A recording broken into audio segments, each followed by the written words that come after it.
as we prepare for our afternoon panel, just a couple of announcements.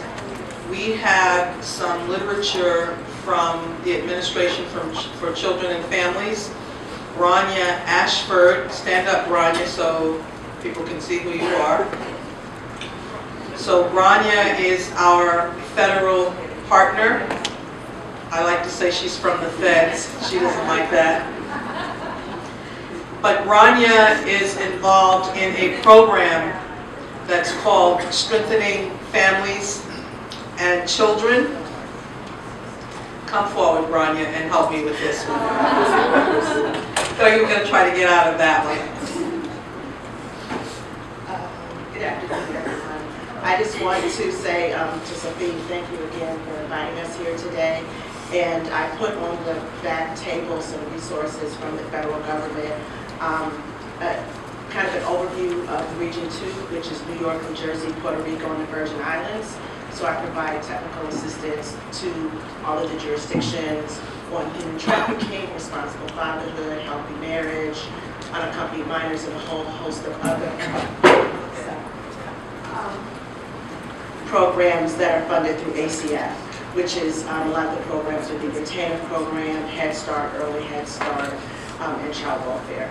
I also help lead the Stronger Families New York Coalition, and it's a New York-based coalition of faith-based state and local resources where we meet on a quarterly basis and discuss, it may be topical issues of the day. It was unaccompanied minors, sometimes it's fatherhood, and sometimes minority health. But if anyone has a topic of interest, I'll either get a federal partner to come in and present, but I also want to make it a time for the multidisciplinary team to come together and provide updates on what's going on in their programs, as well as have information sharing. So you can see myself and give me a card. I'll put you on the listserv, and also there is a Region 2 federal human trafficking listserv that I send information out, and I can put you on that as well. Have a great rest of the day and get home safely, and thank you again.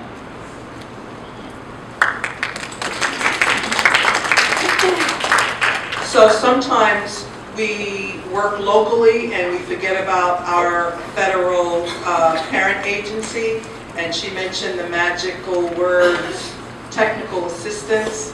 So when you're in need of that resource, don't hesitate to call on Rania and her team. So for the afternoon, our moderator for the afternoon is Jacques Cadet. Jacques is COFCCA's Director of Training, and he will be moderating the afternoon panel. Let's give Jacques. We have a few panels from the provider agency that come up right now. They're going to come and help us understand what it is they do. Human trafficking, as you guys heard this morning from our governmental partners, it's a very, very big issue. It's something that we haven't dealt with for a long period of time, but it's been with us for quite a long time. It affected many different communities, not just communities who come from foreigners coming from overseas, but American kids who are vulnerable, who are in foster care and preventive, and kids who have delinquency issues. So we need to first do a few things in order to serve this population well. We first have to understand the scope of what we have to deal with. And then we have to find out what is the best approach of dealing with kids who've been trafficking. How do we deal with the law enforcement aspect of it? And what type of services do children or people who've been trafficking need? So this afternoon we have our panel from Children's Village, and we have Dina Carreras. Dina is the Chief of Staff of Children's Village at Dobbs-Ferry, New York.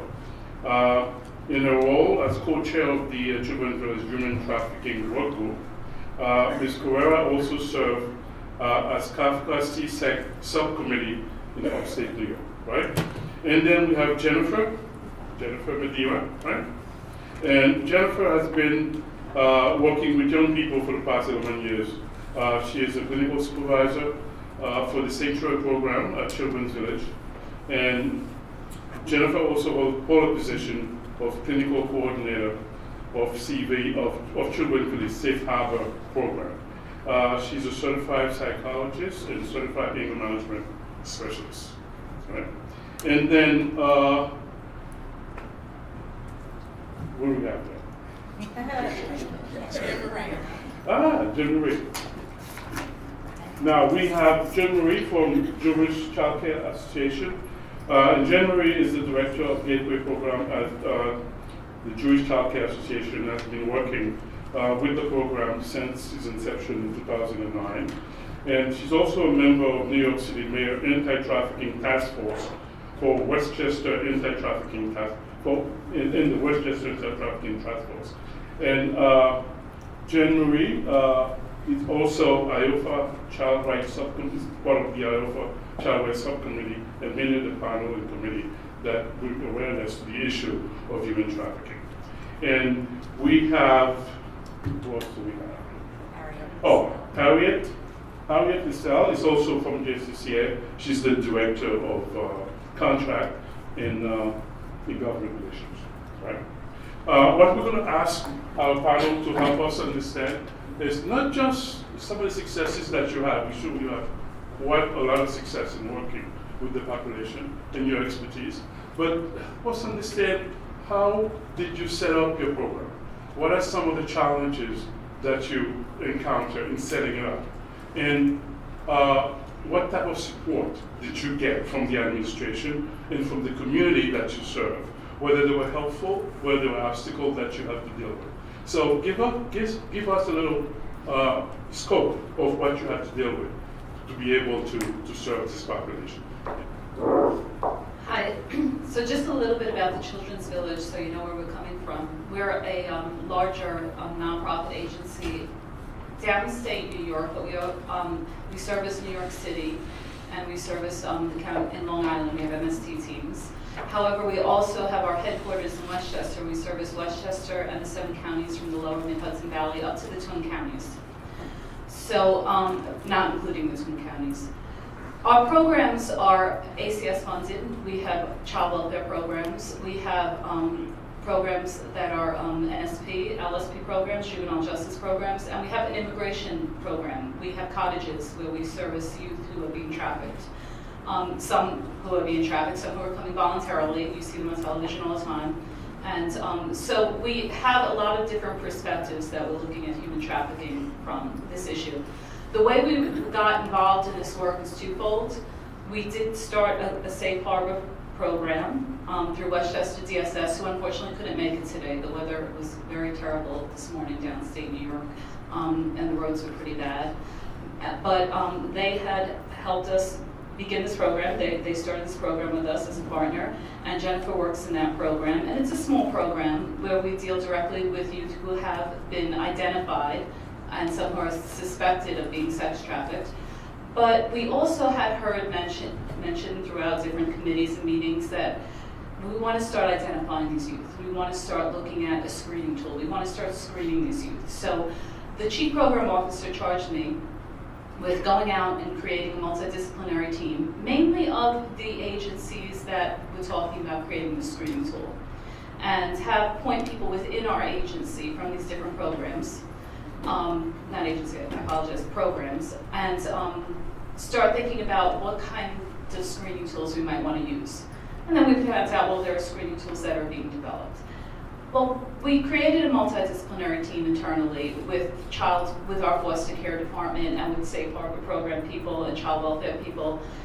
And we started getting inquiries from other programs about what we were doing, saying, well, what about our program? What about the immigration program? I mean, how can you not have us involved? What about the LSP and the juvenile justice program? What about the preventive programs, MST, FFT? And they were right. So we said, okay, let's make it a y'all come, and everybody will figure out how to get this work done correctly. Unfortunately, we didn't have money for all these programs to get this done, so that was one of our major challenges, which continues to be a challenge today. Now, we sat down, I started talking about a screening tool, and more seasoned clinicians said to me, this doesn't really make any sense. First of all, we know there are kids out there, so we're not really clear why we're starting with screening people. We have kids that have identified needs, and we need to figure out how to help them right now. Secondly, there's a lot of people in our agency where you start using words like human trafficking, sex trafficking, and CSEC, and safe harbor. Nobody knows what you're talking about. And that was interesting in and of itself, because we started as the Safe Harbor work group, and then we became the CSEC work group, and then everybody said to me, no, this is human trafficking, because we're going to marginalize a whole bunch of people if we label it as anything other than a human trafficking work group. So we have this multidisciplinary team addressing human trafficking. The next thing that I was informed by the clinicians, very intelligent people that are working with me, I'm very fortunate, was people need this awareness building. They need to understand these terms. We need to start with the training internally.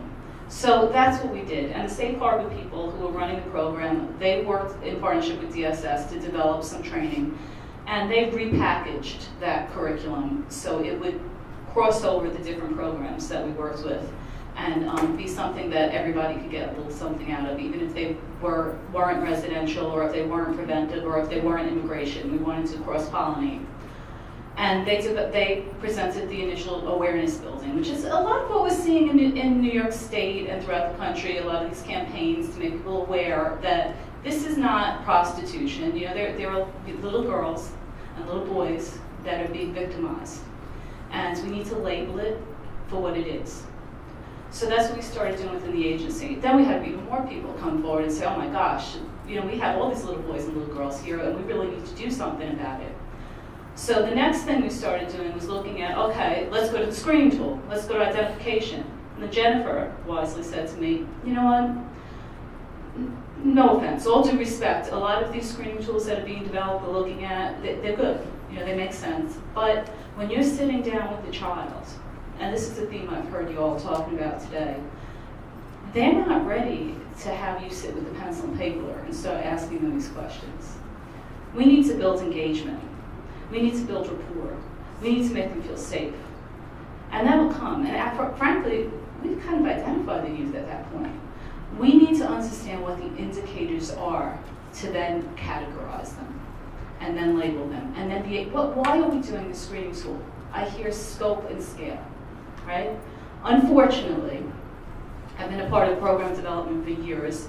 We need numbers to justify to the rest of the country and the world that problems exist. So it's essential that we identify a means to report those numbers to our partners up in Washington, to our New York City partners. That is imperative. It needs to get done. But in my opinion, we need to do this in a way that makes the most sense, that's the most engaging and safest for the youth, and that will happen most quickly. If we spend years working on tools, looking at reliability, validity, and the scientificness, we're going to have a lot of academic arguments and debates, and we're not going to get anywhere. The youth are there. The work is there. We're doing the work. Let's figure out quickly how we can identify it and start reporting those numbers out where they need to get reported.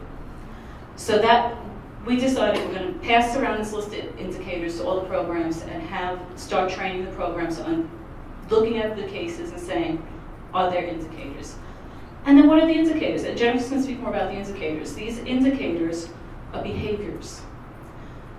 When we started looking at that, then everybody in the room said, well, we see these behaviors all the time, and what are we supposed to do now? Now that they're sex trafficking cases, now that these are CSEC cases, now that these are human trafficking cases, now what do we do?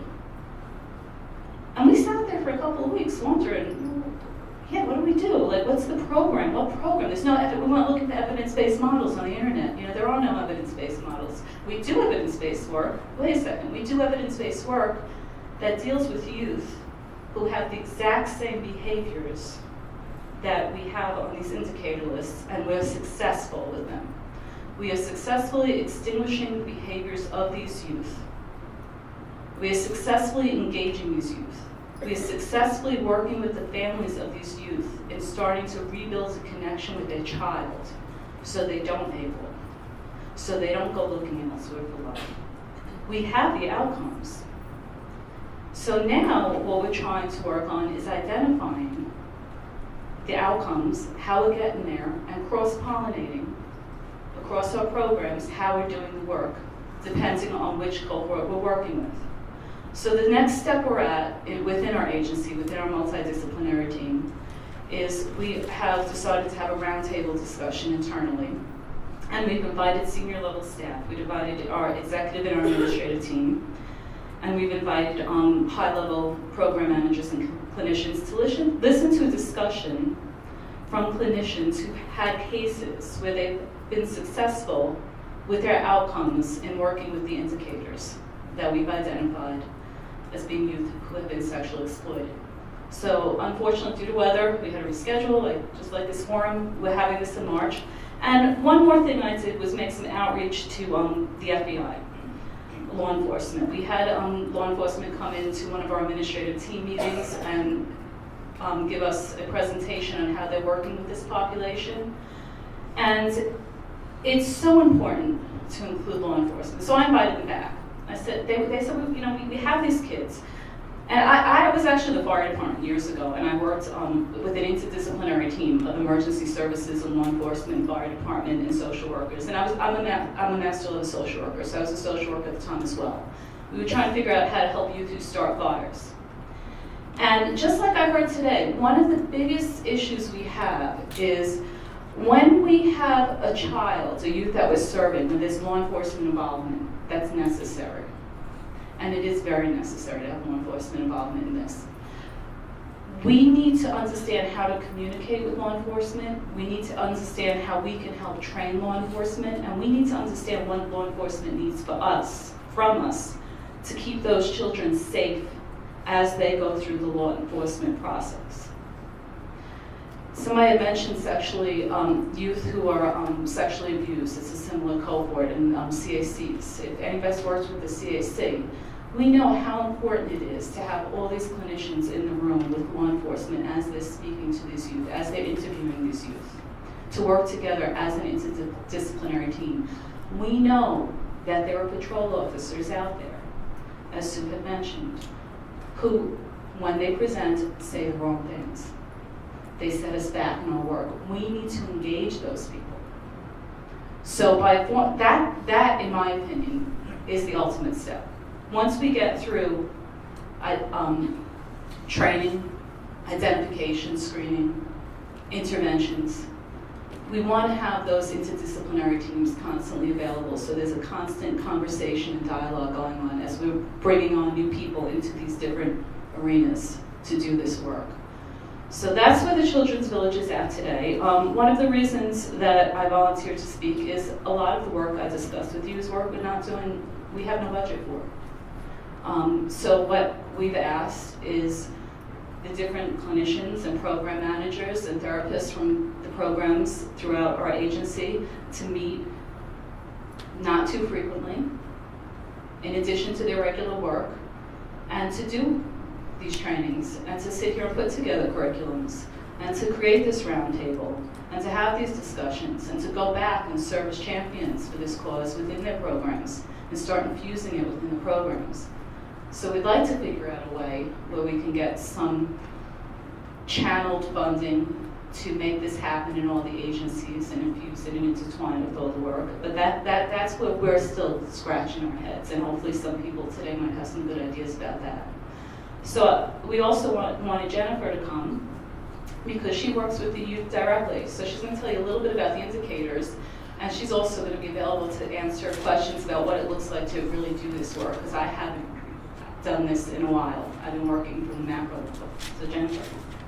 What I think would be helpful, Jennifer can help us with that, is let's assume for a minute that I'm a worker, and I can't shout, and I'm working with your organization. What sort of skills or knowledge base you want me to have to be successful? If I know nothing about this population. You're asking me Yeah. or Dina? Yeah. Okay. I would say that the most important thing that a worker should know about human trafficking and the sexually exploited minor population would be that it doesn't always look like what you think it would look like. I think that it's important to be sensitive, non-judgmental, and to focus on what Dina said before, as a provider, developing, building rapport, and engaging with them, because the relationship, having that positive relationship, does so much for them opening up, sharing. Because I can tell you about indicators till I'm purple in the face, look for this, look for this, look for that. And at the end of the day, if you are not a person that that young person sees as trustworthy, or somebody that they can share their story with, it's not going to matter. You're not going to progress in treatment. You're not going to progress in supporting the youth and making the changes that they need to make to get out of the life, and in sharing their story and their trauma. But you say something that's very important, that you have to make them feel safe. Absolutely. Right? And they have to trust the person working. Mm-hmm. Now, we know this doesn't come easy for most of us. Mm-hmm. In terms of trust, how do you build trust with a young person who trusts no one, who feels unsafe, all right? Who probably doesn't have a family structure that we have? How do you build that trust? One good way, or one excellent way to build trust is meeting them where they are. So, for example, if they call their abuser their boyfriend, then don't say, no, that's the trafficker, that's the pimp. No, your boyfriend. Meet them where they are, emotionally, or even, how their perspective of how they're viewing, their current situation. That's one thing I would say in terms of building trust. Be consistent. Do what you say you're going to do. Don't make false promises. Don't give up on them. Everybody gives up on them.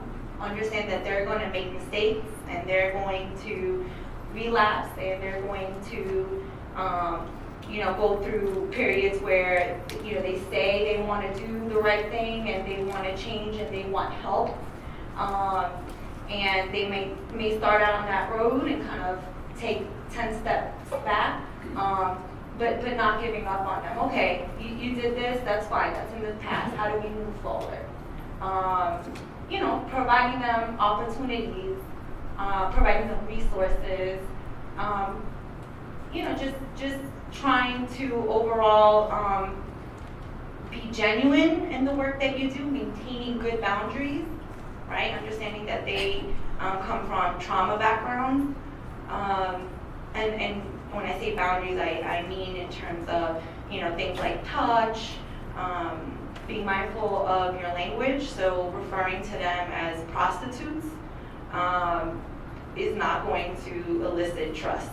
So really looking at them either as victims, or what I'm moving towards is referring to them as survivors, because they identify more closely with that. I don't know if that answers some of my kind of little ideas about how to build trust. Yeah, I would love to tell you guys a little bit about what I do. Okay. So like I said, my name is Madera, and I wear 2 hats for Children's Village. So my first hat is I am the clinical supervisor for the Runaway and Homeless Youth Program. So I am the clinical supervisor for a youth shelter. A lot of the young people that have been trafficked or are identified as at risk of trafficking come through our shelter, and we see them, any number of times. And then in my work with them, I'm able to identify that they're either being trafficked or, are showing some really strong red flags that this may be going on. I was presented the opportunity to help develop programming for the Westchester County Department of Social Services. So I developed a psychoeducational group that runs in Lower Westchester. It's about 16 weeks. We work with young young women right now. We haven't had any young males who have been identified either as human trafficking victims or are high at risk for human trafficking. I have personally identified many of them. I tried to develop an evidence-based model for the groups that we're doing, which is really hard because there's not a lot of information about sex trafficking, about this population. So a lot of it is based on the GEMS model and what's out there for sex abuse victims, victims of rape, which is very similar to some of the things we cover in our group. There's also an art therapy part to our group where the girls can kind of process some of the things they dealt with in the beginning part and the psychoeducational part of our group. And I also do some case management. I try to be a supportive adult, so I'm not just here to kind of teach you skills. One of the most important things we do through our group is we try to educate the young people. So one of the questions I heard here today was, how do you know somebody's ready to change? And how do you then support them in making these changes and getting away from this lifestyle? And I think it's a big part of it is education, informing them. Sometimes they don't realize what's happening to them. They may not make the connection that they're a victim of human trafficking. You have to really think these young people have been brainwashed. They've been groomed and then brainwashed. So they actually believe that this is the only person that cares about them. This is the only person that's there for them. So kind of breaking some of that down, helping them understand healthy and unhealthy relationships, abuse, some of the strategies and tactics that these abusers use, from manipulation to intimidation to making false promises. And I hear the young women that I work with after being in our program for several weeks saying, oh my God, I'm in an unhealthy relationship. And then that turns into understanding what's happening, and then they understand I was sexually abused. This situation was inappropriate. They might understand to the level of I was trafficked. But it takes that little by little work, understanding little aspects of what has happened to them. So that's a little bit of what I do. So I run groups, and I think that we need more of that. We need more psychoeducational, more pro-social groups to educate them where they can be positive, they can be open, they can be themselves. I've seen, we've been successful. I've seen we have one young lady in our group right now who is starting college. She actually came back to be a mentor for some of the other girls in our group. And actually, CV recently did a little blurb about her because she got a job that we helped her get. We connected her to employment, which is another component of our program. We do have education and employment support. Like I said, she's going to college, and she was able to realize, I remember the first year working with her, somewhere 6 months in, she's like, I don't think my boyfriend, is a good guy. I think I'm in an unhealthy relationship. He offers me drugs and he does this, and she started to realize what was happening and how she was being groomed into this process. So she was able to separate herself. I have seen a lot of success. Another thing that is important, I think, for us to know is that success looks very, very different. So success doesn't always mean the young person is going to college and is getting straight A's. Success could be, something as minimal as when they're in trouble, they know that they have a supportive adult that they can contact. And when I see my phone ring, to me that's a success, because at least they're talking to me. At least they're telling me what's happening, what's going on. I don't know what else, other areas. Okay, safety in the community is huge. So these young girls sometimes, do start to report, this is happening, I'm being trafficked. My abusers sometimes are their same age peers. and I'm trying to get out of the life. And I walk down the street and I'm being harassed, I'm being cursed at, and law enforcement is not really providing the level of protection that one would hope, you would get for a victim. So just safety in the community, how do we keep them safe? So we're telling them, report, what you say is useful. How do we then protect them? How do we help them stay safe? So safety is a big issue. Also, one of the big issues for the young women that I've worked with in my group is, so they want to get out of the life or they no longer want to be at risk. Housing. So housing is an issue, right? So we're sending them right back into the communities where they're being exploited. So how do we support, your 16, 17, or even, going into 18-year-old youth whose parents are not really involved in supporting them getting out of the life or making these changes, and are surrounded by either the gang members that exploited them, the traffickers. You're coming to my group every week and I'm telling you all these great things about all these wonderful changes you can make and helping you feel good about yourself, and then you're going back into the same community. So we need more services in terms of housing for them. Questions? I don't know. I could be here all day. Yes. From the victims you work with, what would you say is the primary method of how they recruited into it? Awesome, that's a great question. So the primary method. Would you repeat it again? Oh, what was the question? Oh, the question was, what is the primary of the victims that I've seen? What is the primary method that is being utilized for recruitment? So what I've seen a lot is a lot of peer-to-peer or even young adults, like going to the school. It seems very benign, so come to a hooky party and you'll get drugs. So I've seen a lot of that, like a lot of like either young adults or peer-to-peer recruitment.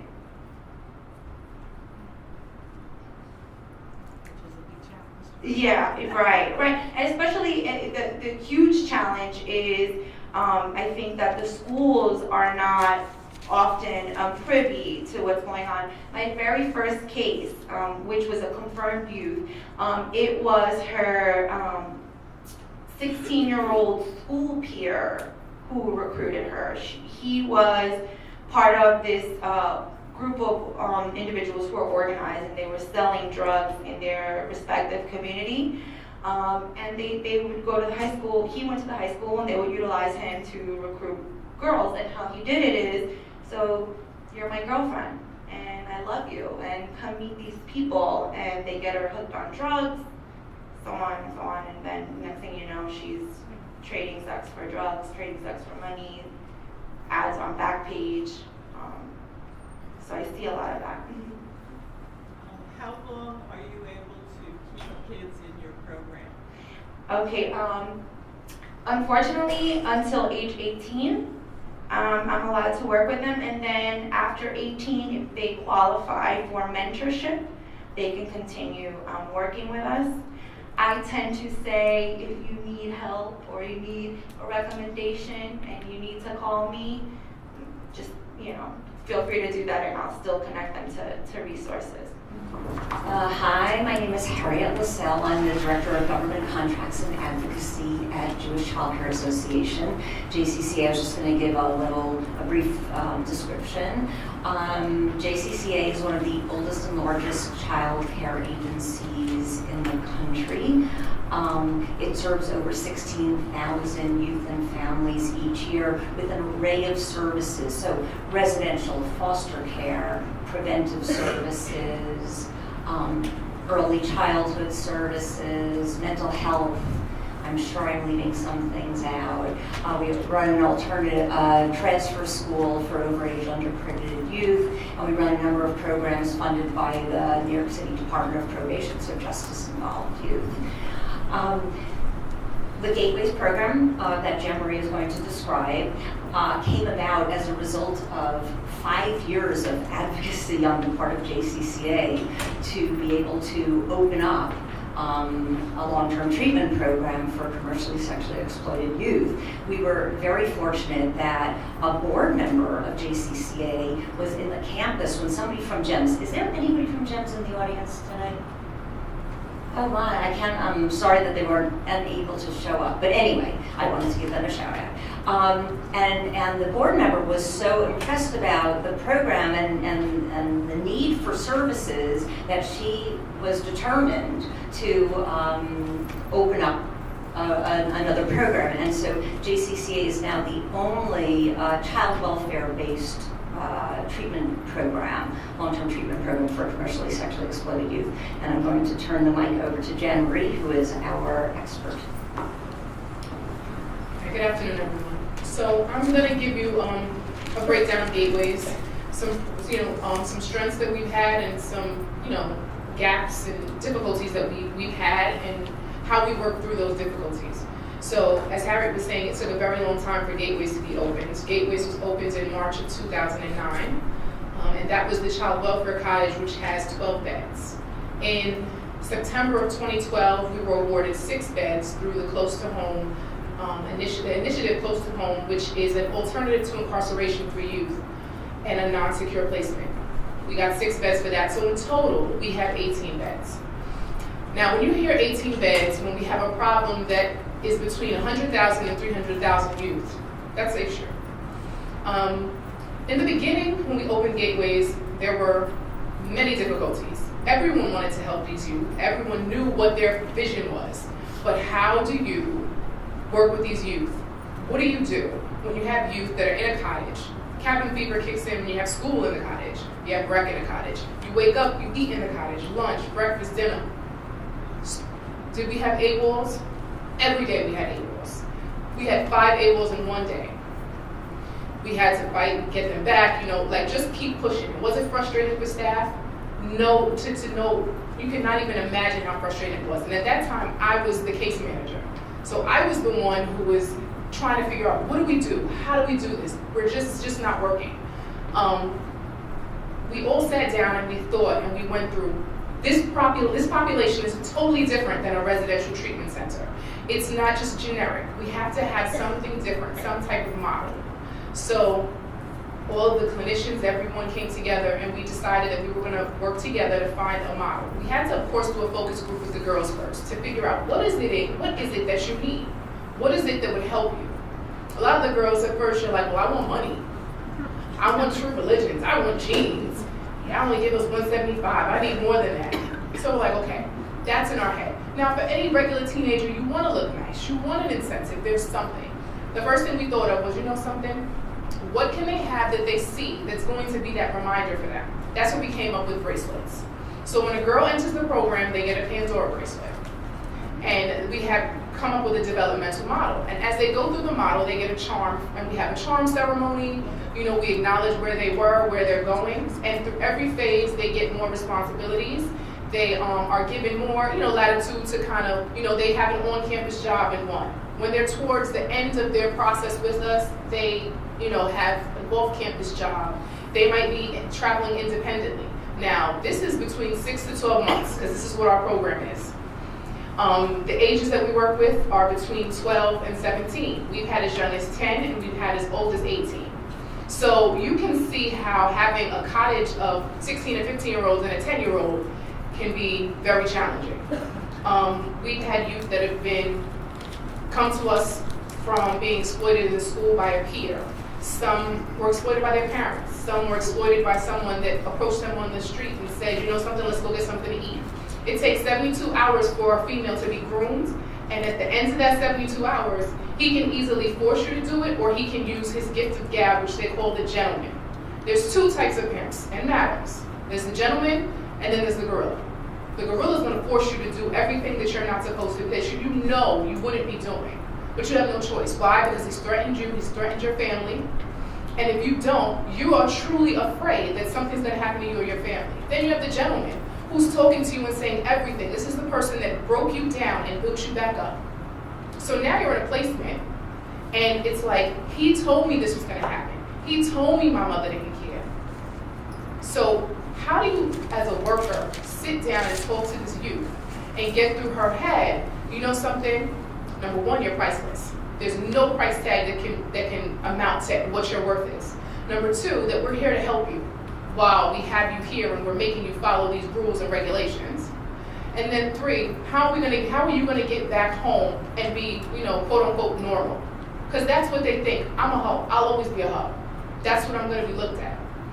So the first thing I can say is when a youth comes in, we do a pre-placement interview. And that's my whole clinical team. And the reason we do that is because it's very difficult to have a youth in the program that does not want to be there. As Susan was saying, or Susan Morley was saying earlier, you have to see who is ready and who isn't. Now, I wish I could take every youth that comes that I know has CSEC, but I can't. Because if I have a youth that I know, in just my dialogue with her and her demeanor, is a recruiter, but she needs services, I can't have her in the program because I'll have a whole cottage girl. It's a lot of different things to look for. It's keywords that you'll hear a female say, or men, or male, that alert you to the fact that they are being trafficked. They might not even realize that, but after a while, after learning it, you can't turn it off. I can't turn it off if I'm walking down the street and I see someone I know immediately she's being trafficked. They can't look you in the eye, no eye contact. They look at the concrete. Why? Because there were rules. The rule is you never look a pimp in the eye. If you look a pimp in the eye, you're going to be charged. I know this terminology might be a little off for some, but some people might know exactly what I'm talking about. When meeting with this youth, after the pre-placement interview, we decide whether they're appropriate or they're not. I contact ACS or DSS, whoever, they bring them in. The first thing that I make sure that my staff do, because this is what I used to do, is sit down with that youth and say, listen, talk to me. What is it that you think you can get from the program? And the kid's like, you see my packet, it's right there, look at me. No, I don't want to read this packet. I want from you, I want you to tell me what you need. I want you to tell me everything. And that's excluding the parent at this time. The kid, right, for us, is the person right then and there. We need to identify what they need. From the minute placement begins, we start talking about discharge. We're talking about resources. We're talking about where they want to go and what they see themselves doing. Why? Because they need to have that motivation. They need to have their mind frame set on, you know something? I'm going to get out of this and I'm going to go where I need to go. With the Gateways program, what we learned is that when we first started, we thought all of these kids were runaways. We thought nobody wanted them, that they didn't have parents. I can honestly say 85 to 90% of the youth that we have are coming from middle-class families, two-parent homes, mothers, NYC cop, lawyers. It's not about being a single parent or coming from that. It's about the vulnerability. It's about being a teenager. It's about wanting to be loved and wanting to be liked and not realizing at times that this might be detrimental to you. It's not easy. It's hard. And as was spoken earlier, there is the stages, pre-contemplation, contemplation. Relapse is a part of it. And when I say relapse is a part of it because we've had many AWOLs within the process of Gateways being open. And I specifically remember one youth, I had to go to Virginia to get because she ran away from us to her trafficker who had gotten in contact with her on Facebook and told her, if you don't come, remember, I know, and wrote her address and her mother's name and everything. She ran and went with him. They got picked up in Virginia because he fell asleep on the side of the road and the cop knocked. I need your ID. She comes up missing with a warrant. So they both get arrested. We go down to Virginia, get her. And the first thing she said was like, don't be mad at me. And I was like, oh my gosh. I grabbed her and hugged her. I was like, I can't be mad at you. Like, you're safe. And she was like, you're really not mad at me? And I was like, no, are you okay? Let's go get something to eat. And she literally just cried on my shoulder and cried. And was like, I can't believe this. Like, you're not mad. I'm like, no, I'm happy you're here. But all the work, I said, the work that you did not go out the window. We're going to pick up right where we were. Let's go. Let's go get something to eat. And I still speak to her to this day. She's she's going back to school, she has a job, she's taking care of herself. I still speak to her to this day. We had a youth that graduated from the Gateways program, cosmetology license, and she works with me, giving presentations and doing interviews and doing, news network and radio. And she's doing perfectly fine, and that's because we met her where she was. So I have very high expectations for my staff, because being the director now and having been on the line, I know what can be done and needs to get done to have these youth move to what they need to do. But language is key. I do all of this, I do the CSEC training when the staff comes on. And my number one thing is language. They're not a prostitute, they're not a whore, they're not a thought, they're not a smut. I don't want to hear anybody say it, to the point where I have debates with my own family. They're like, oh, so you work with prostitutes? No. I work with commercially sexually exploited youth. No, it's the same thing. No, it's not. And it has to be embedded. And as many times as I have to debate it, I'll debate it until I'm blue in the face. This is something that I'm very passionate about, and this is something that I know has to change, language. When I watch it on TV, it makes me cringe. They're children. They're not adults. If you cannot consent until you're 17, how can you say the 10-year-old, she ran away, she's a prostitute? No.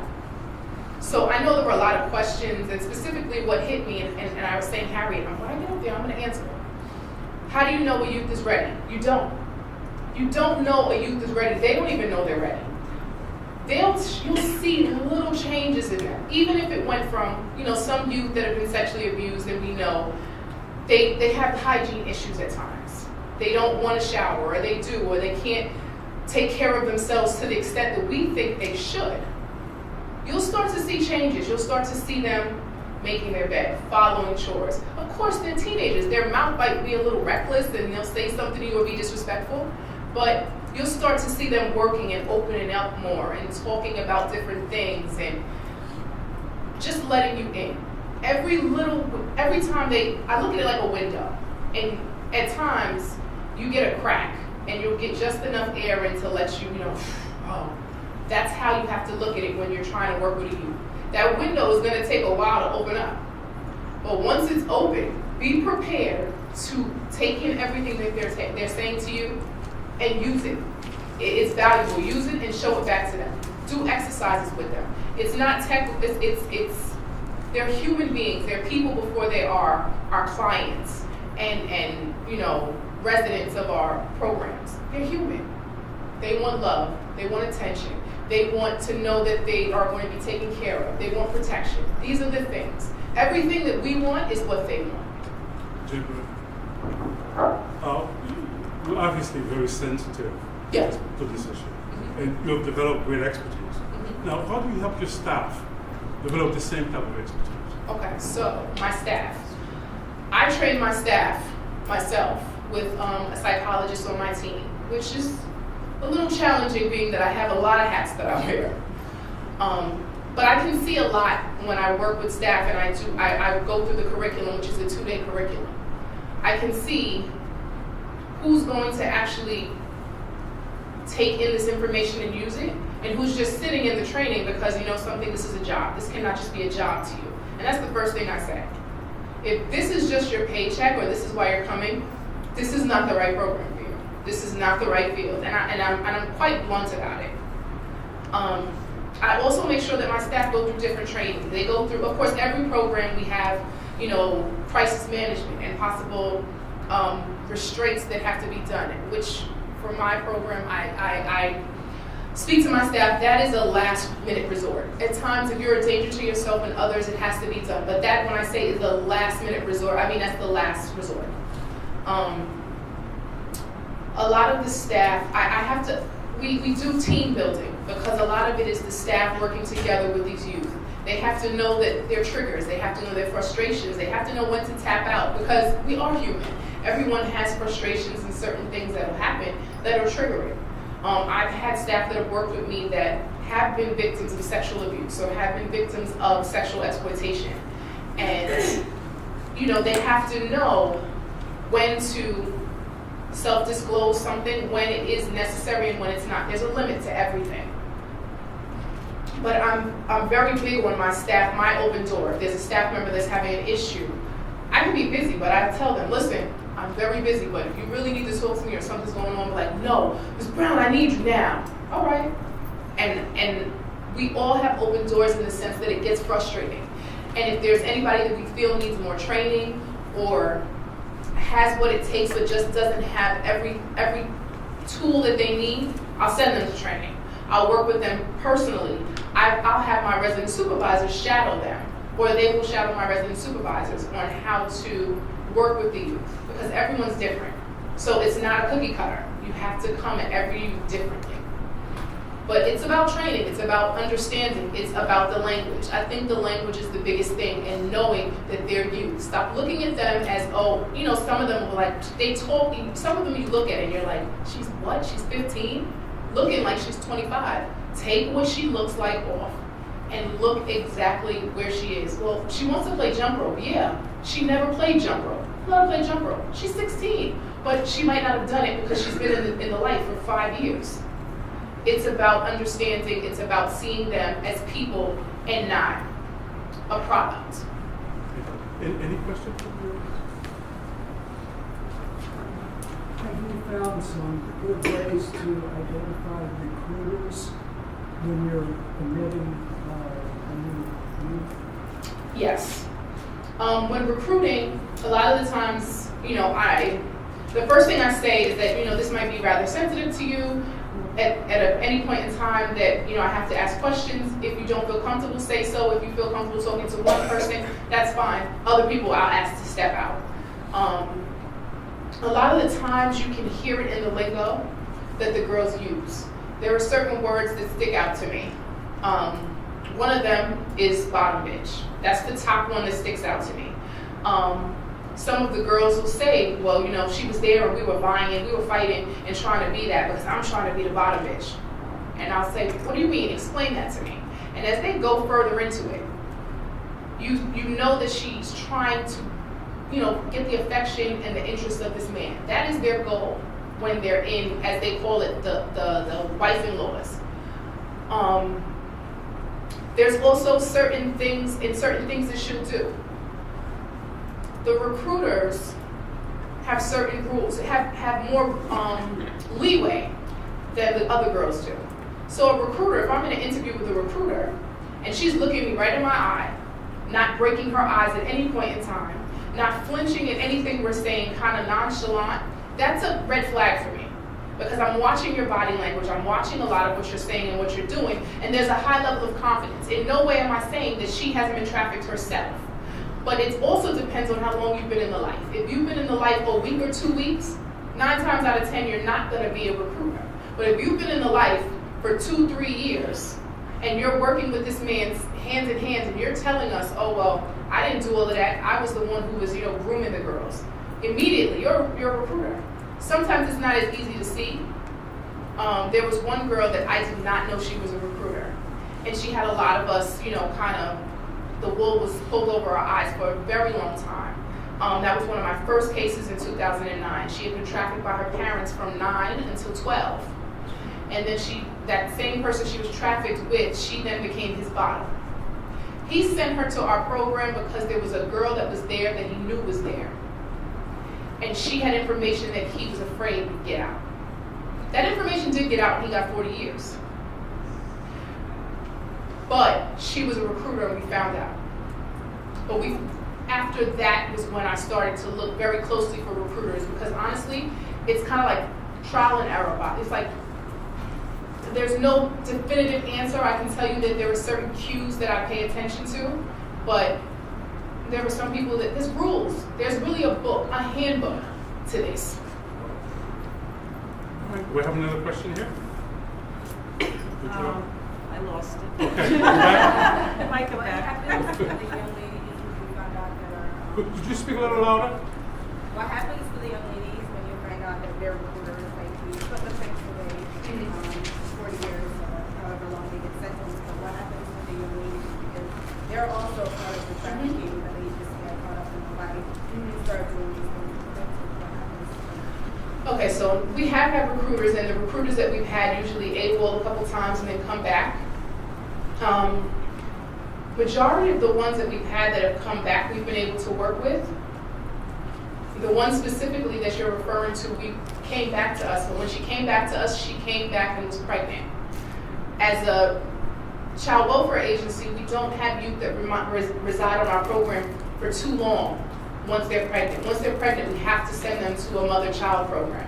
So she had to go to a mother-child program, but when we work with recruiters, we have to continue to work with them and keep a close eye. At times, I've requested one-to-one coverage from ACS to address those issues, because that youth needs a little bit more, one-on-one eye contact on them.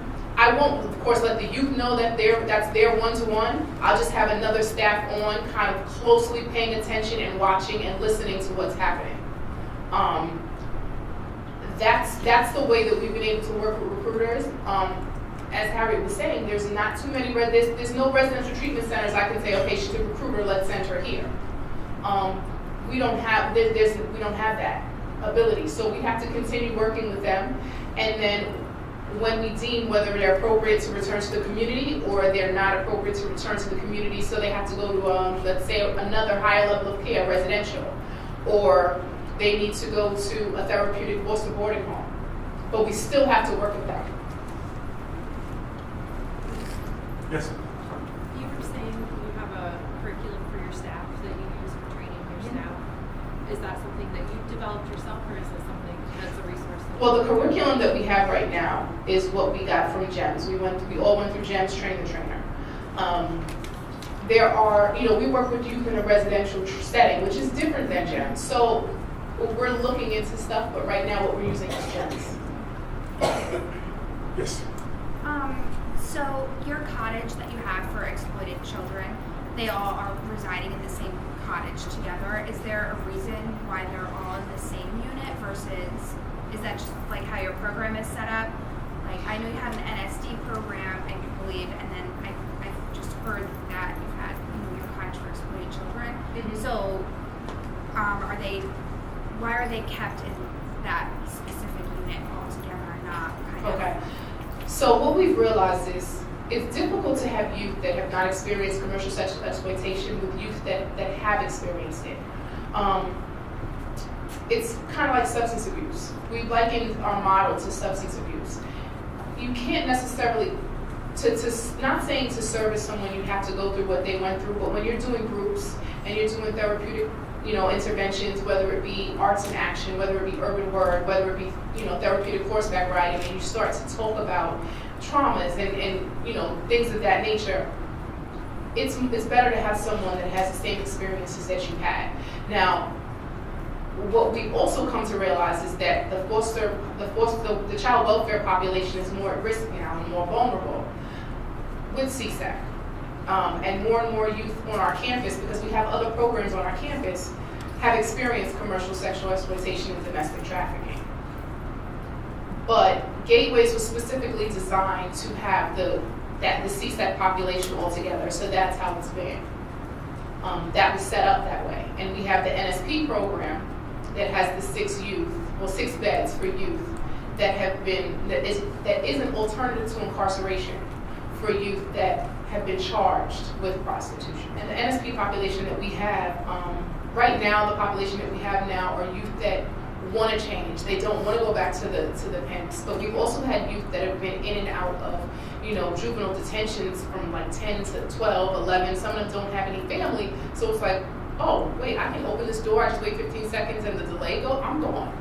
So we have had more AWOLs with the NSP program. We've had difficulty. I know someone stated earlier, we had a warrant, we told the police, we went to the house and they're like, we can't do anything. And that's something that is across the board, NSP and child welfare. But NSP is kind of still in the works, because what is it? It's almost 3 years old. And also the time frame within our NSP program is a little different. The NSP youth are with us for 7 months, and they're back in the community receiving services and aftercare. So that limits us on what we can do, because we're not the last stop. It's always going to be one day at a time. Like I was saying, like if it's a substance abuse, it's people, places, and things. If you're returning to the same people, the same community, with the same mindset, there's a possibility you're going to relapse, but that doesn't mean everything that you've done is thrown away. But NSP has come along. Recently, within the last maybe 6 to 7 months, I've seen a positive change with the youth that we've had in our NSP program. And we haven't, I have to say, we haven't had many AWOLs recently since we put our model in place. And, we've worked with the girls and, put many different therapeutic things, because idle hands, it's like, oh my gosh, I'm crazy, I want this, and we can lose them. You just have to keep them focused. Say what NSP is. NSP is non-secure placement through the Close to Home initiative with ACS and OCFS. It's an alternative to incarceration.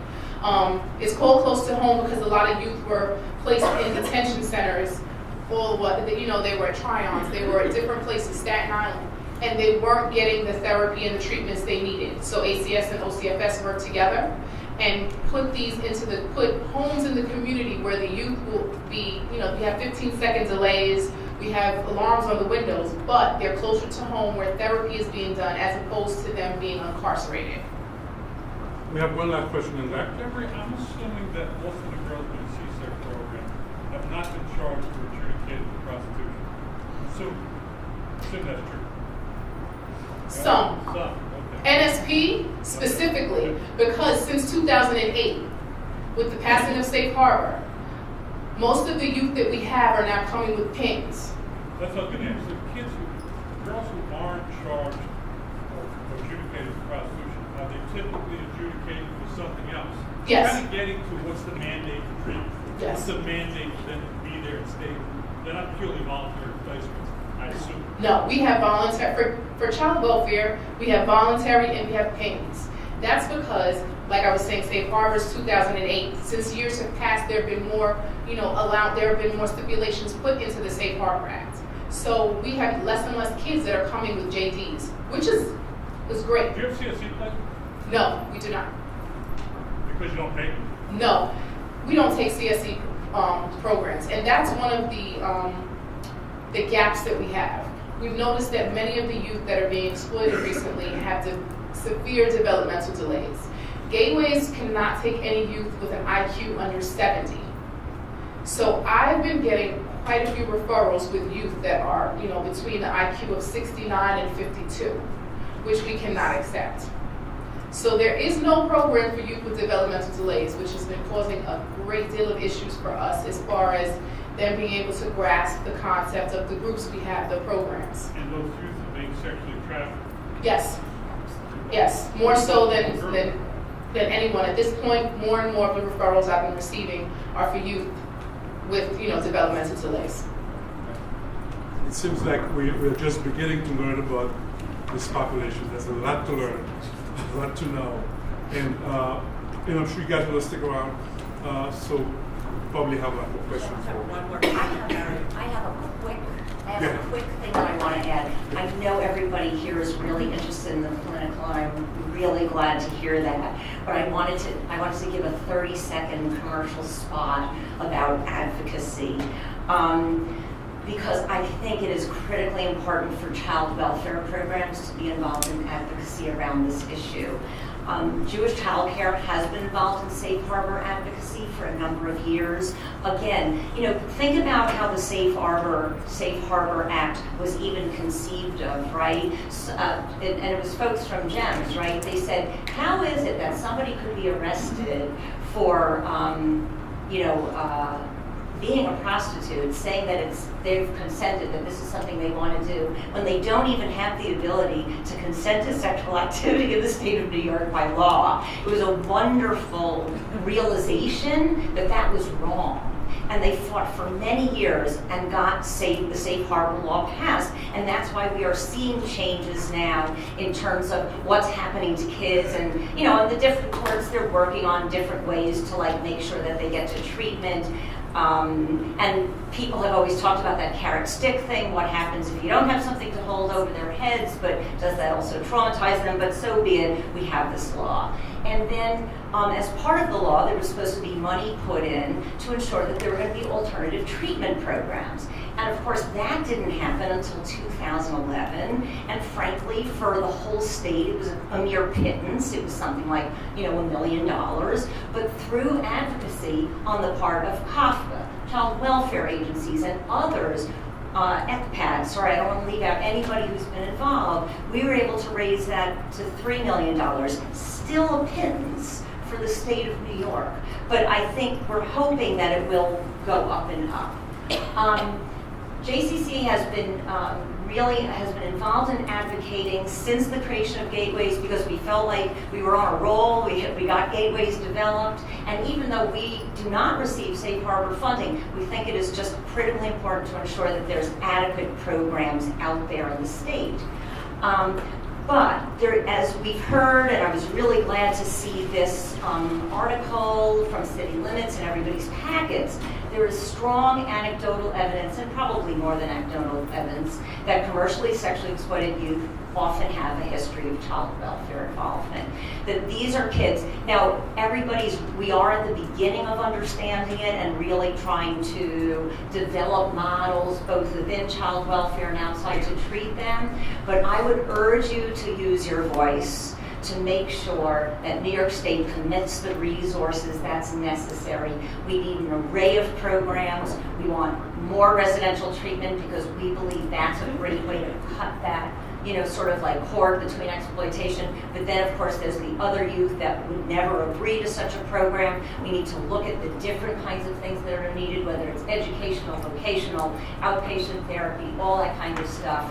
And I hope that you will consider speaking out for this, because it's the only way that change happens. So.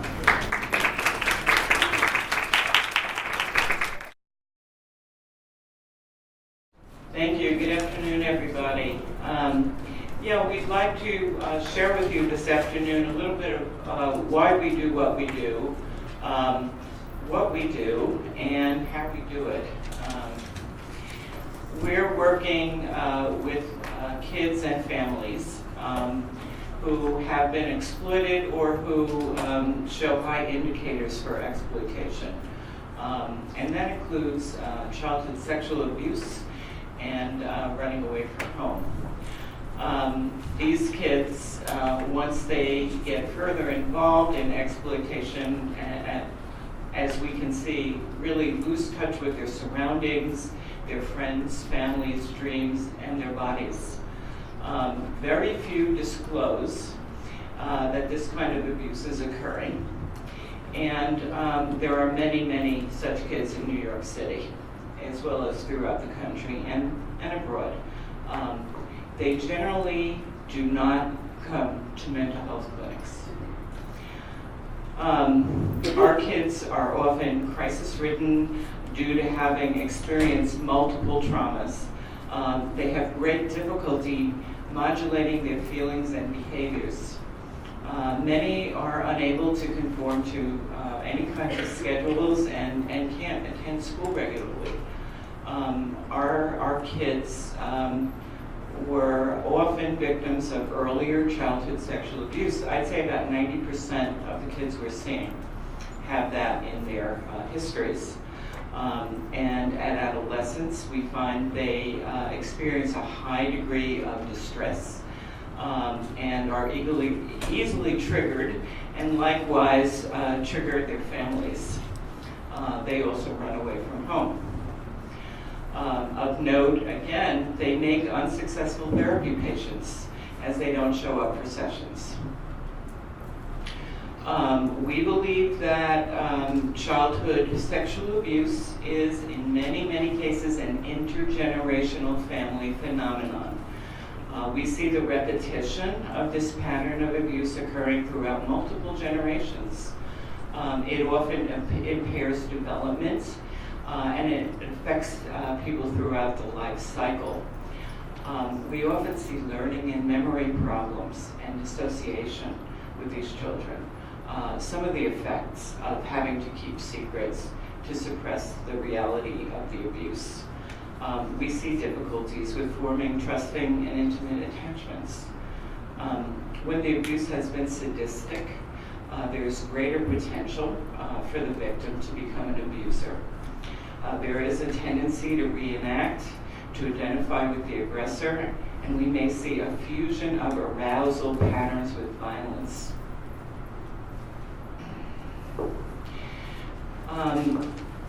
Getting back to mothers, we often see blind spots within mothers, caring mothers, who have experienced similar kinds of abuse as children.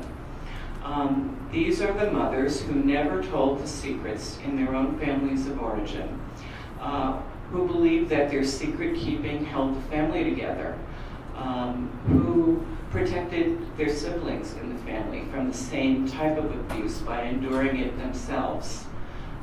These mothers suppressed, dissociated, and tore themselves apart in order to go on.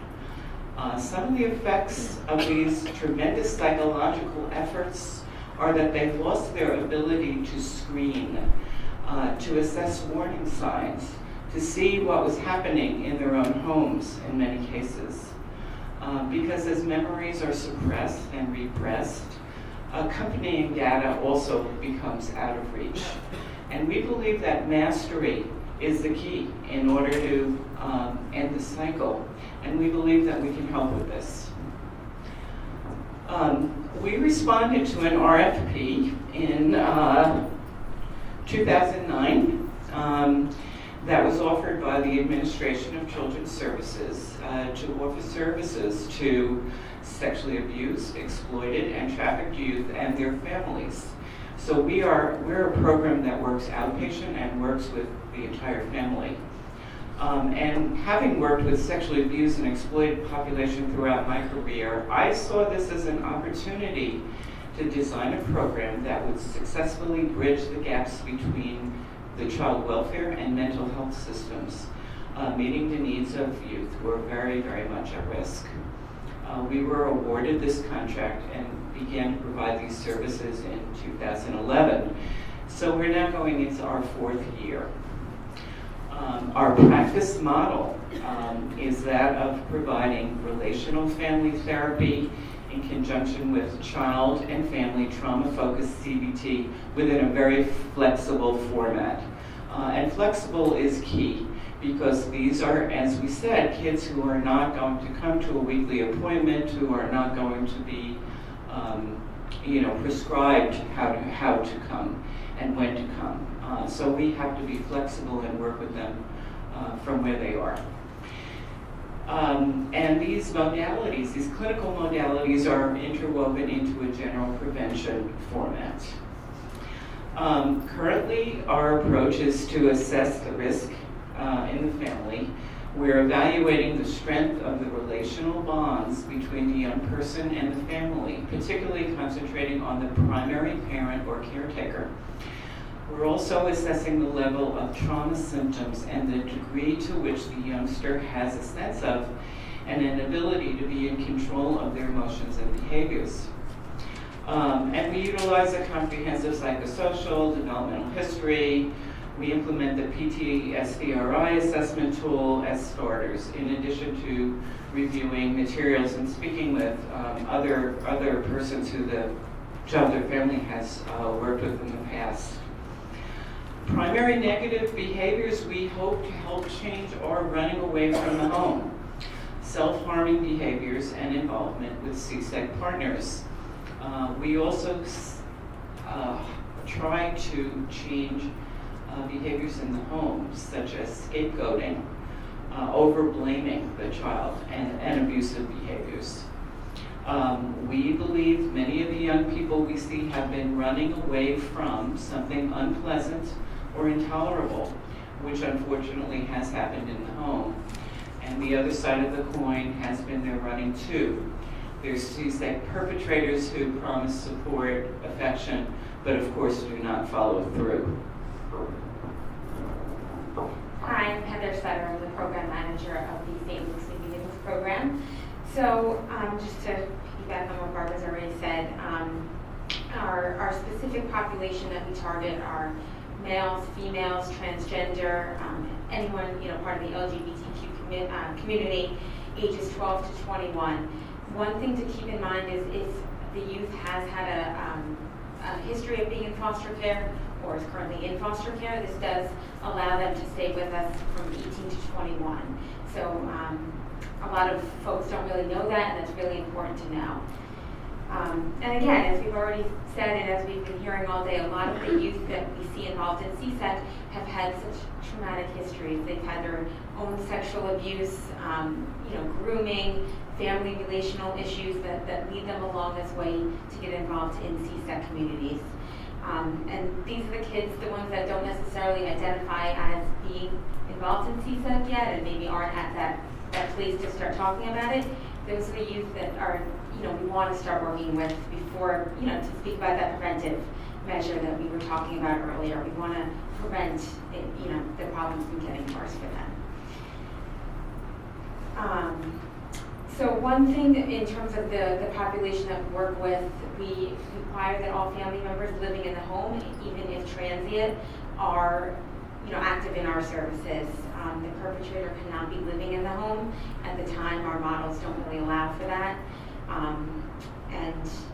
Again, that's just, there's more treatment that needs to be done if the perpetrator is still living in the home. And in terms of the relational family therapy and the trauma-focused CBT, as Barbara mentioned, we use them in a flexible manner because that's what the population needs. The relational family piece and the trauma piece are just one and the same.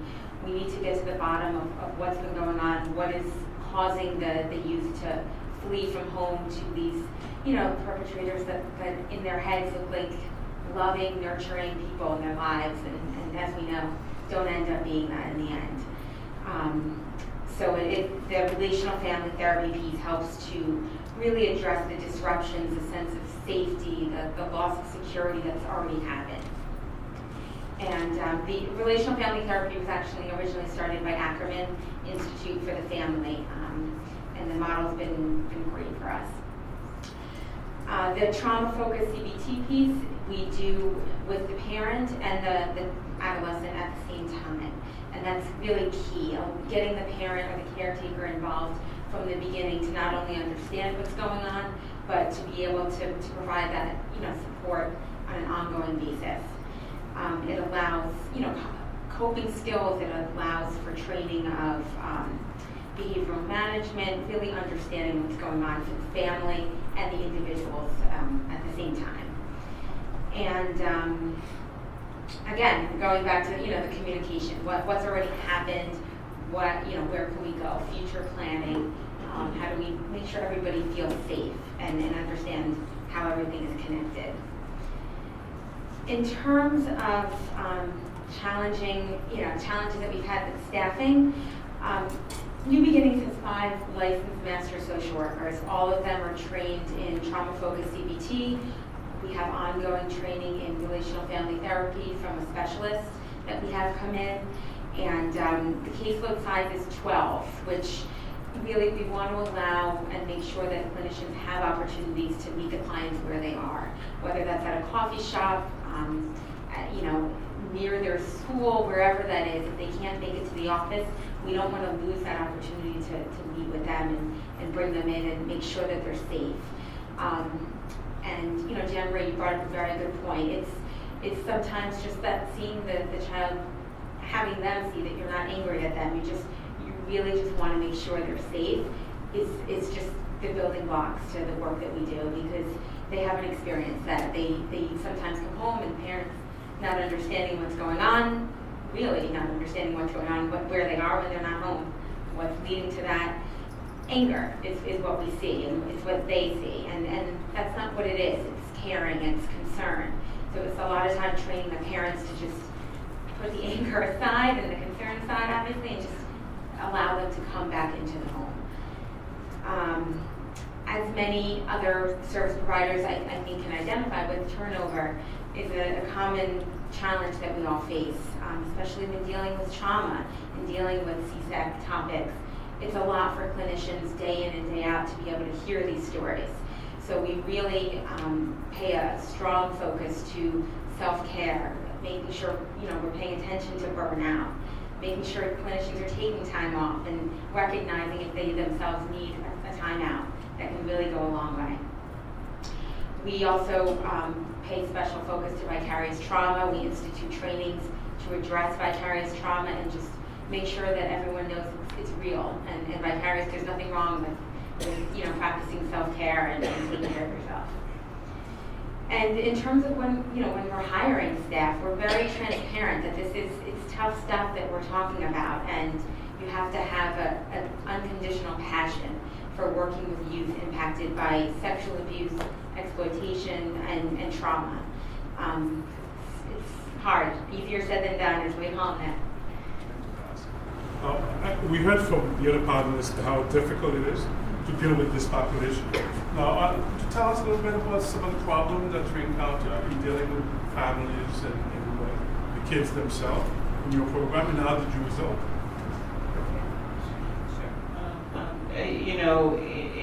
It's all over the gamut. There has been every kind of issue. Of course, we're happiest when people really engage very well.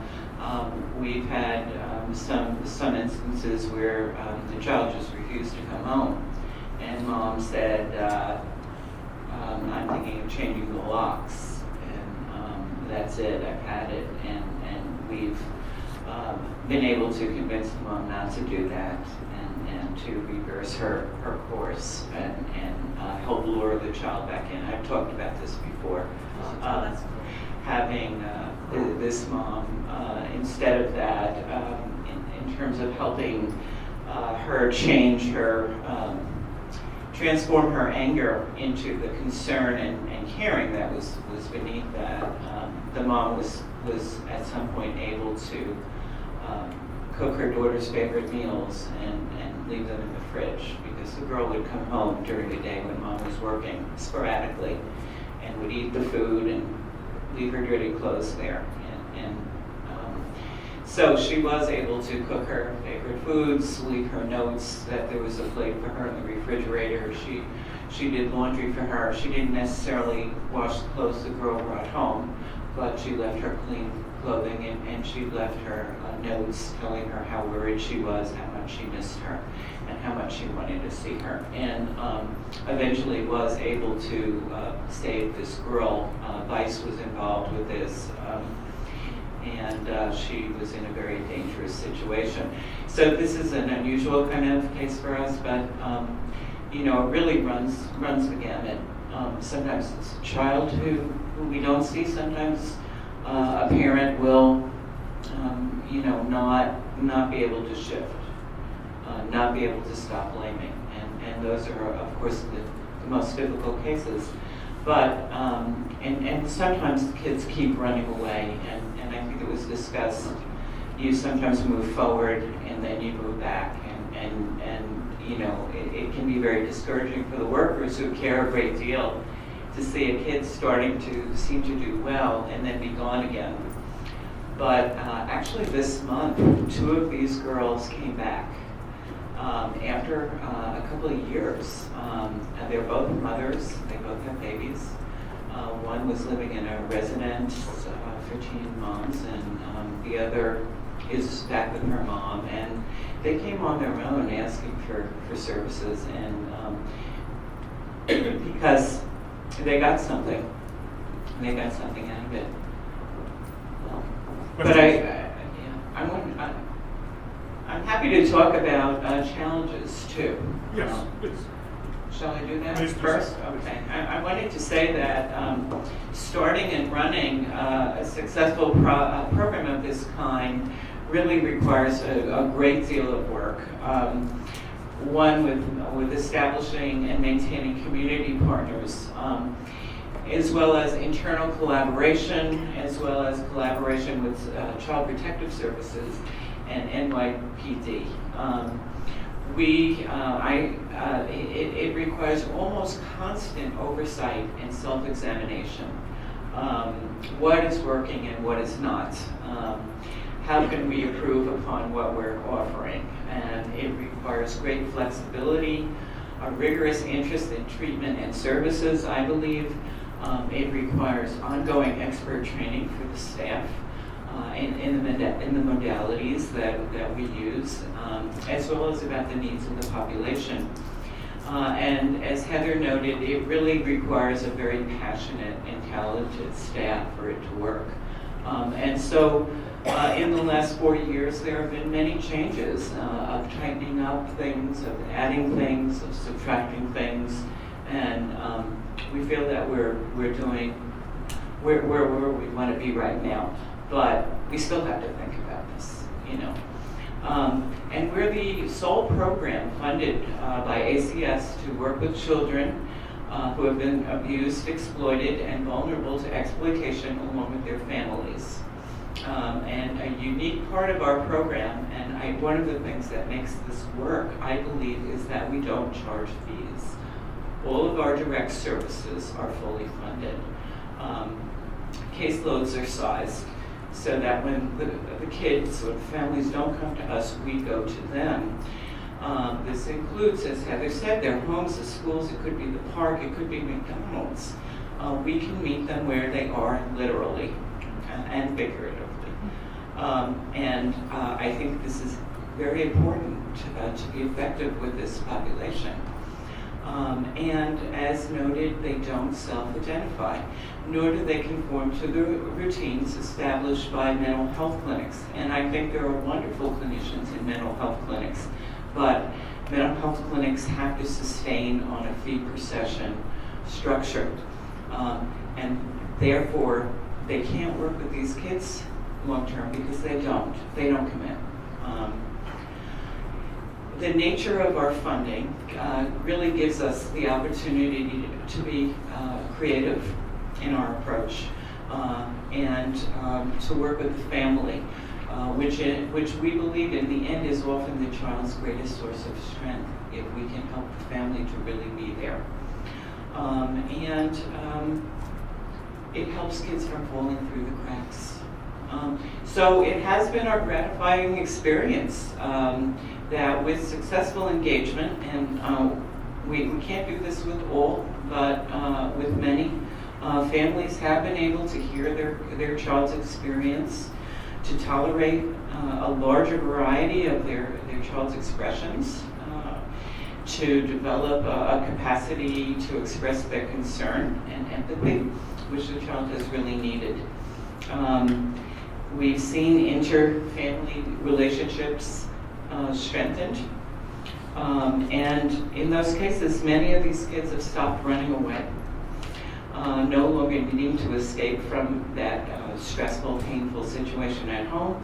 They have frequently refrained from returning to their CSEC partners who they had trauma bonds with rather than supportive bonds. And when we've helped these kids develop personal skills for self-soothing and regulating their triggers and emotions, we've seen all of the CSEC activities diminish. And these kids have begun to demonstrate an interest in rejoining communities and school and thinking about their futures in a very different way. How long is the night of service?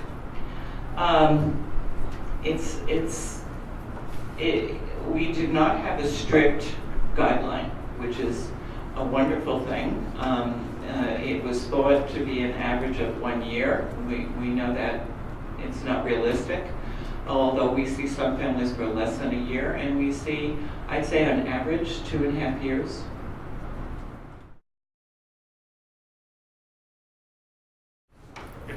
Okay, we're the new kid on the block as far as our program is concerned, in that we don't actually have a program as yet for working with commercially sexually exploited children. However, we have a huge commitment to working with at-risk youth. In fact, the Children's Home has been there since 1847. The two of us weren't there at the beginning, but I have been in the field 46 years. So I've worked with sexually traumatized kids during that entire time. And in fact, the very first child I worked with, who we would now call a CSEC child, was 35 years ago. It was a 4-year-old boy who was commercially exploited by his mother, who had him perform sexual acts with these various men who would come into her apartment, and she would be paid either money or drugs. And this little boy had to dress in various costumes, like a cheerleader's costume or some kind of uniform, school uniform that he would be required to wear. So the degree of exploitation here was just unbelievable. And as a 4-year-old, of course, he could only share his story through play therapy.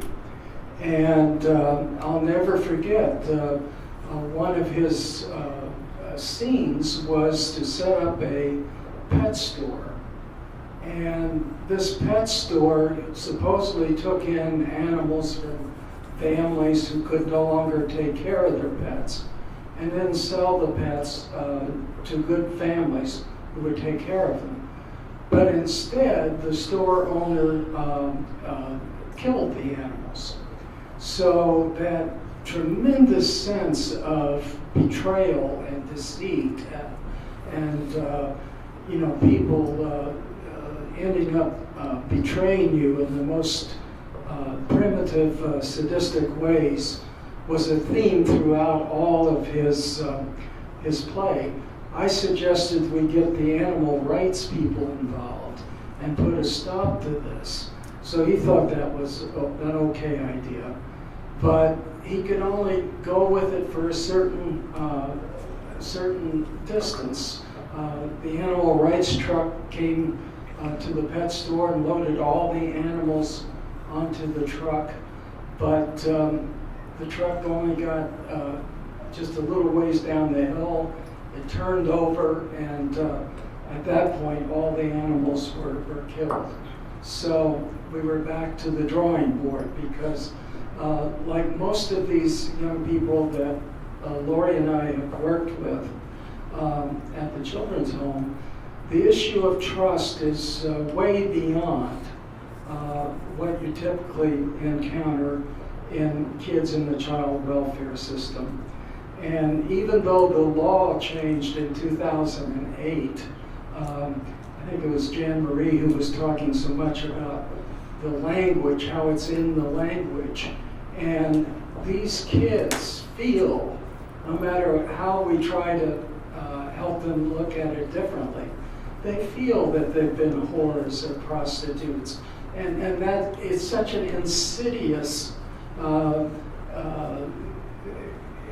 shame-based kind of issue that they're dealing with, that it's very, very hard to get past that. There's so much self-hatred and self-contempt. There's a high rate of self-harming behaviors in this population because they turn on themselves with that same contempt that they feel other people have shown towards them. One thing we haven't talked about today, but one thing that I think about when we consider this problem, why is it that this industry is right up there with drug dealing, $32 billion industry? From a cultural point of view, it seems to me that we bear a kind of collective responsibility here. That in our culture, young girls are sexualized in a way that I think makes them vulnerable to be viewed just simply as objects for the gratification of adults.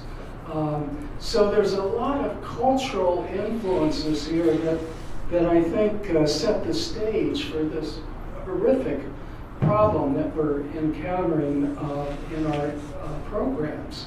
our agencies. Whenever we've had kids who've AWOL'd, it's amazing to me how quickly they can fall prey to these predators.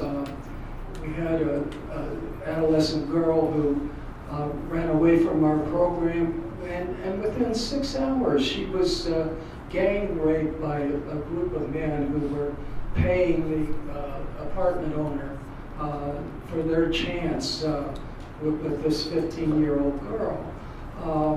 And so it's just astounding that there are so many vulnerabilities that these kids are up against.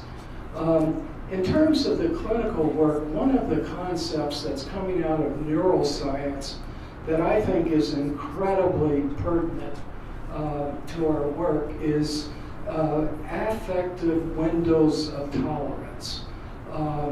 That kids can only tolerate within a certain window the emotional impact of some of these experiences. And in order to keep them safe, we have to be sensitive to that window of tolerance. That's where we really earn our stripes as therapists, to be able to be attuned enough and sensitive enough to know when we're exceeding that window of tolerance and be able to help them pace in a way that they're not going to be re-traumatized. One of the great assets we have at the Children's Home is a facility dog program, and some of you may have read about our work using these dogs in the courtroom with vulnerable witnesses. And Lori was involved in a landmark case in 2010 where Rosie, the dog we were using at the time, accompanied an adolescent girl who had to testify about extensive sexual trauma.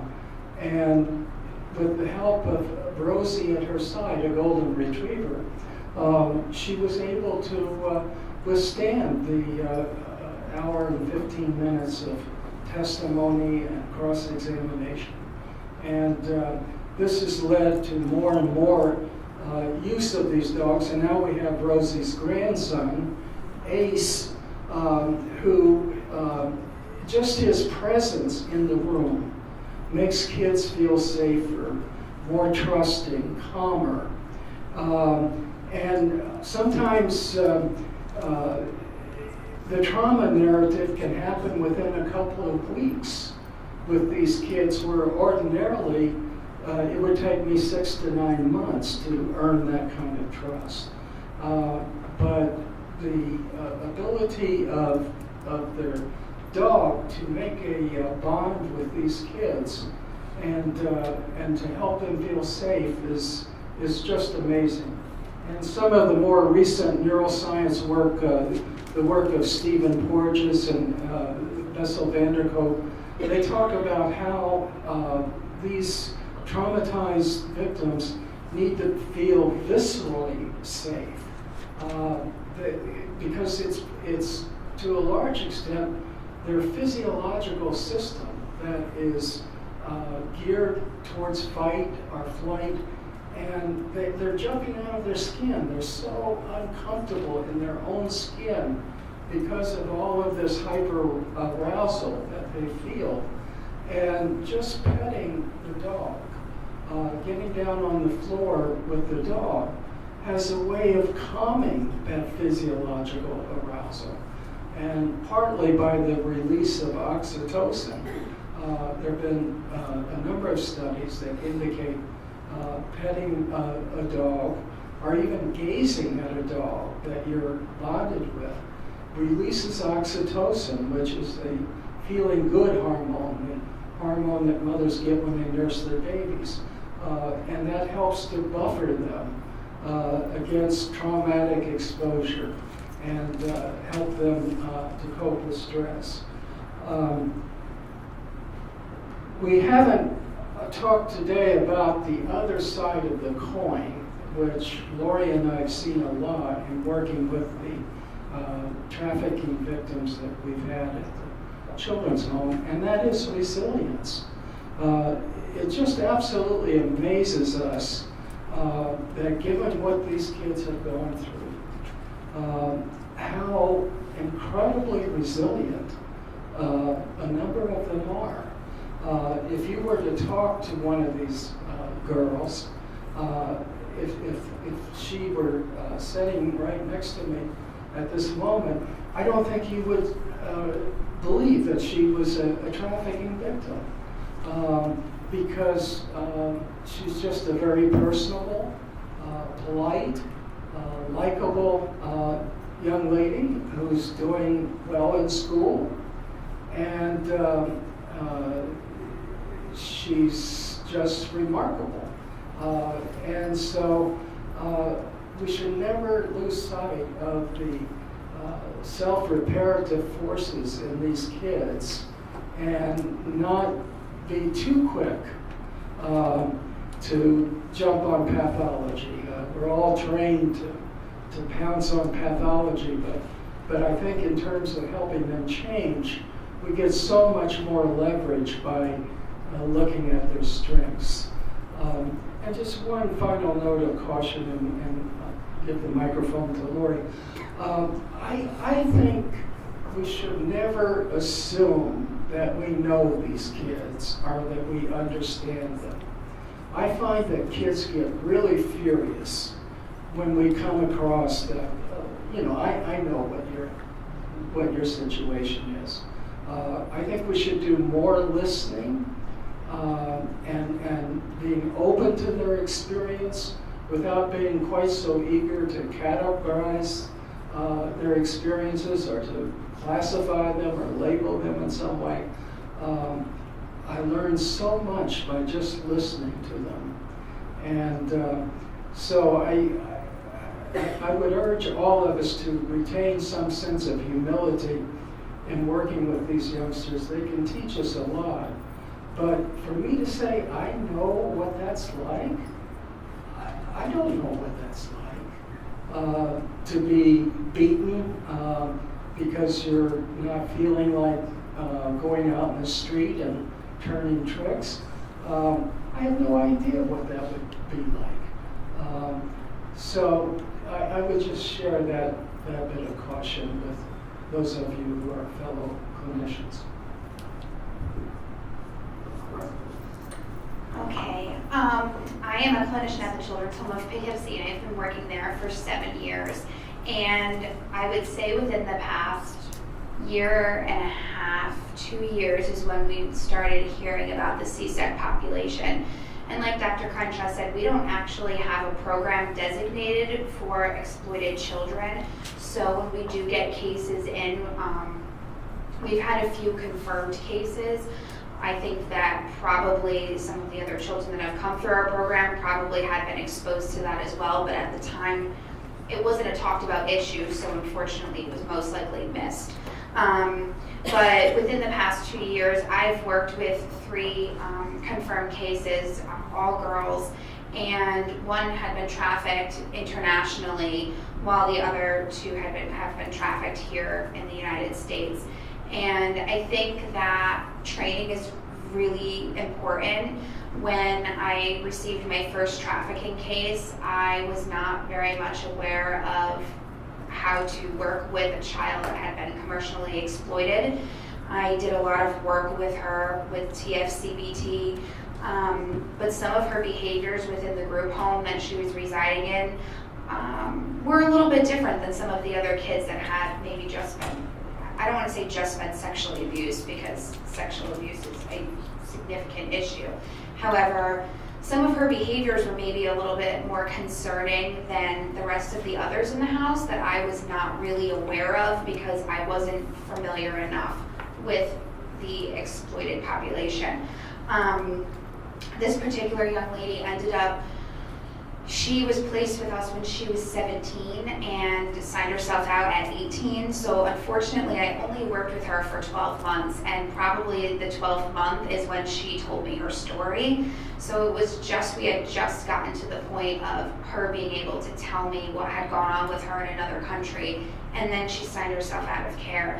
And I think what was stated before about the family work is really important, especially working with kids that are placed with us through the child welfare system. I have one case now whose family is very, very involved. They come visit their child every weekend. They're willing to do family therapy, very much engaged. With the child that I had that signed out of care, unfortunately, the mother would never come to family sessions and ended up, participating enough to where that child could go on home visits, and then, the kid would come back with injuries, and I would say, well, what was happening? And, it didn't really come about until the end that child was in a relationship with someone that I believed to have been her pimp. And when that kid signed out that day, she actually never went home, which was where she was supposed to go. She was missing, and her mom never called us to ask us why she didn't get off the train. And the only time the mom called was when that child had to go to court to close out her case in Westchester. And it's unfortunate that the child was missing that entire time.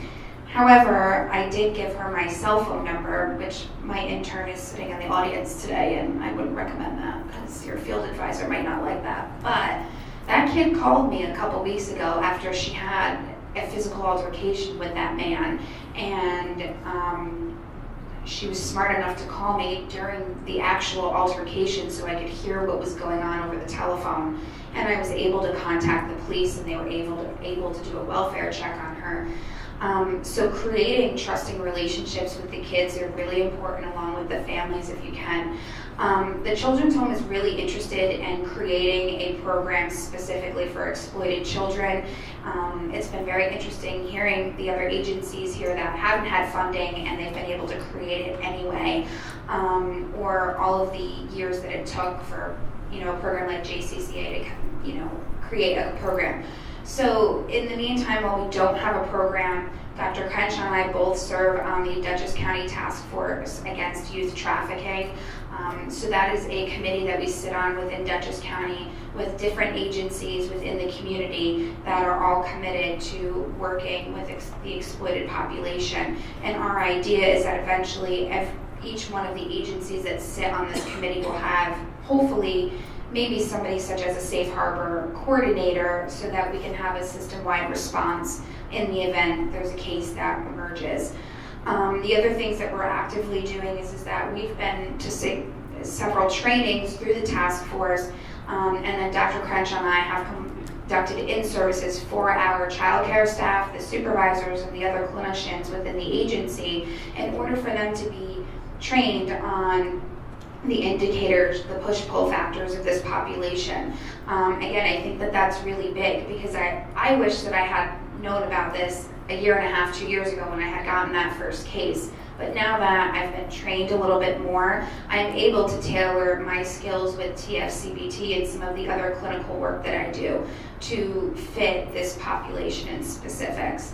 For instance, I just received a new case not that long ago, and I made sure to walk her around our agency and to introduce her to everybody possible so that she would become familiar with faces and understand that these are the staff here and this is a safe place. This is a kid that told me in her interview that she will never talk about anything that ever happened in her past because she's already been in a program for exploited children. And I probably couldn't tell you that I have to actually end our sessions because she talks that much. And her cottage supervisor is here that can also say that that's an ongoing thing that she does with the child care staff.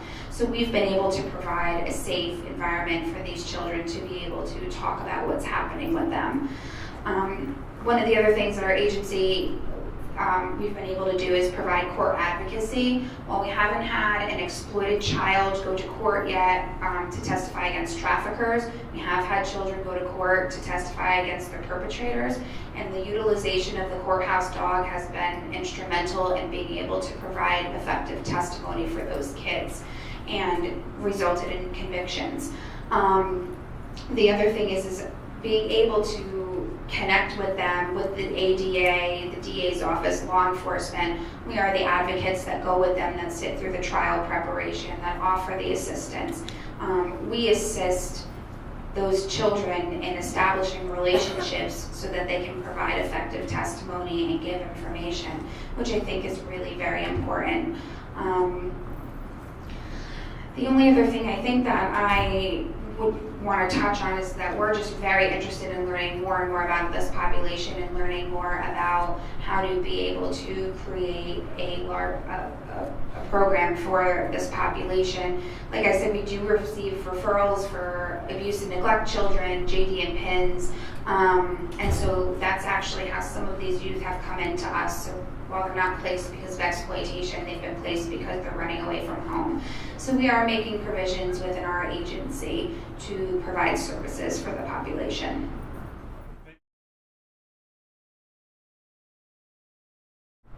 If we're at capacity for the program, you mean? Well, hopefully we never have to ever turn away a family, but we network with other agencies in the community.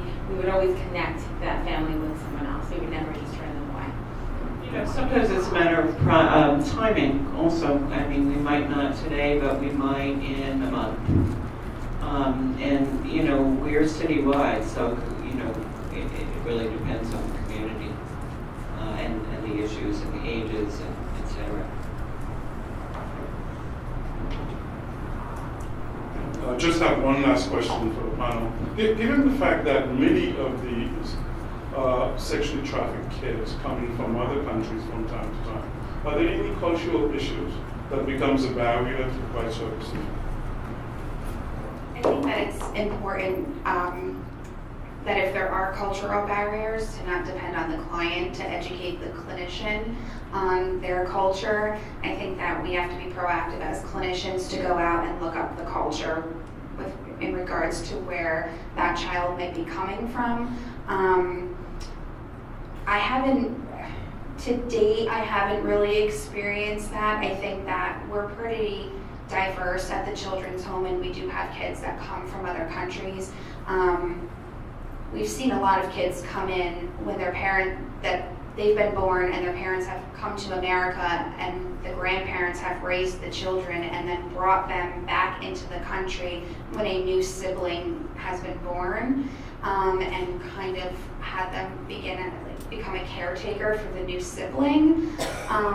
So I think that that's something culturally that we have to look at and kind of understand, and not jump right on the parent for saying you brought this kid to babysit the new brother or sister. But I think that that's a cultural thing that we're working on understanding within our agency. With some of the kids who have come across the border from Honduras to El Salvador, a lot of those teenagers, and we have a program now for these kids, unaccompanied minors, have been told by their families, and it's big in their culture, not to look back. Your salvation is simply going forward. We don't talk about the traumas of the past. So that's been a barrier to our psychotherapeutic work with those clients. Yes. We've seen a number of families in which the parent came to the U.S. before sending for all of the children, and also may have had additional children while here, and eventually feel able to send for those other children. And in several cases, some of these children were abused and exploited very badly in their countries of origin, unbeknownst to the parents. And they were abused sometimes by the responsible caretakers. And that has proved very challenging, and has been very important to uncover.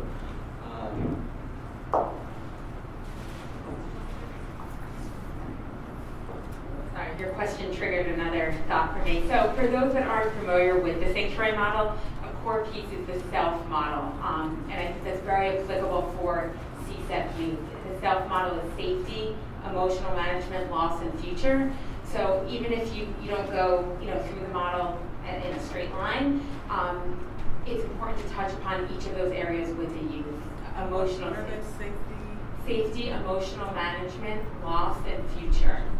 In terms of safety, emotional safety, physical safety, and that, someone had spoken earlier about we can't begin to engage with the youth if they don't feel physically safe and able to do that.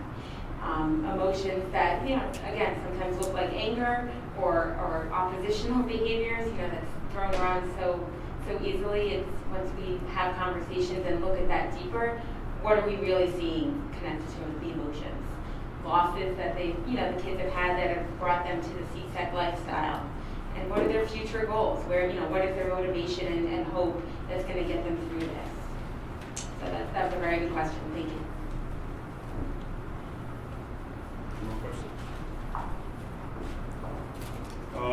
One parting word that I just want to make is, in 1989, the United Nations had what they call the UN Declaration of the Right of the Child. And in that declaration, they require all UN members to guarantee that every child born in your country has a birth certificate.